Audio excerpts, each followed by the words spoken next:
అమరావతి రాజధాని పనులు శరవేగంగా సాగుతున్నాయి. తాజాగా రెండో దశ ల్యాండ్ పూలింగ్ కోసం ప్రభుత్వం కసరత్తును ముమ్మరం చేసింది. ప్రాజెక్టుల వారీగా భూసేకరణ చేపడుతున్న తరుణంలో రైతులకిచ్చే రిటర్నబుల్ ప్లాట్ల కేటాయింపుపై సిఆర్డీఏ ఒక కీలక ప్రతిపాదనను సిద్ధం చేసింది.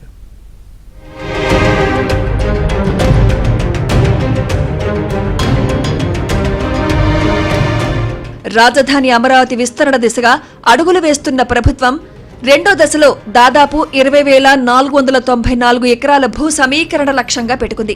ఈ క్రమంలో తొళ్లూరు మండలంలోని వడ్డమాను, పెద్దపరిమి, హరిశ్చంద్రపురం సహా పెదకూరుపాడు నియోజకవర్గంలోని ఎండ్రాయి, కర్లపూడి, లేమల్లే, వైకుంఠపురం వంటి గ్రామాల్లో భూ సమీకరణ ప్రక్రియ ఊపందుకుంది.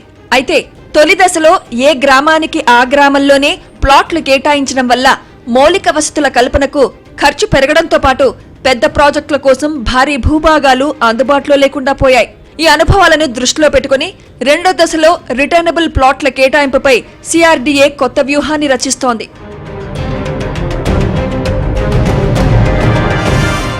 ప్రధానంగా international sports city, railway station, inner ring road వంటి భారీ ప్రాజెక్టుల కోసం జరుగుతున్న ఈ సమీకరణలో రైతులందరికీ ఒకే చోట మెగా లేఅవుట్ ద్వారా ప్లాట్లిచ్చేలా ప్రణాళికలు సిద్ధమవుతున్నాయి. పెద్దకూరుపాడు నియోజకవర్గంలోని 4 గ్రామాలకు కలిపి ఒకే లేఅవుట్, అలాగే తాడికొండ నియోజకవర్గంలోని 3 గ్రామాలకు మరో లేఅవుట్ కేటాయించే యోచనలో అధికారులున్నారు. అవసరమైతే 7 గ్రామాలకు కలిపి ఒకే ప్రాంతంలో ప్లాట్లు ఇవ్వాలనే ప్రత్యామ్నాయంపై కూడా కసరత్తు జరుగుతోంది. ఇటీవల నిర్వహించిన గ్రామ సభల్లో కొందరు రైతులు సైతం తమకు ఒకే చోట ప్లాట్లు కేటాయించాలని విజ్ఞప్తి చేయడంతో ప్రభుత్వం ఈ దిశగా మొగ్గు చూపుతోంది.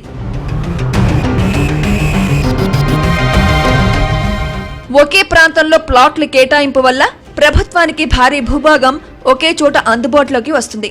దీనివల్ల భవిష్యత్తులో అంతర్జాతీయ విమానాశ్రయం వంటి ప్రతిష్టాత్మక ప్రాజెక్టుల నిర్మాణానికి మార్గం సుగమం కావడమే కాకుండా మౌలిక సదుపాయాల కల్పన, వ్యయం కూడా తగ్గుతుందని సిఆర్డీఏ భావిస్తోంది.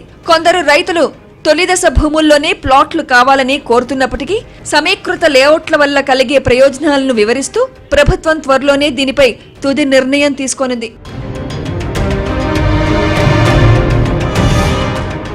మొత్తానికి రైతుల ఆకాంక్షలు, రాజధాని అభివృద్ధి అవసరాలను సమన్వయం చేస్తూ సిఆర్డీఏ ఈ ప్రతిపాదనలను సిద్ధం చేసింది.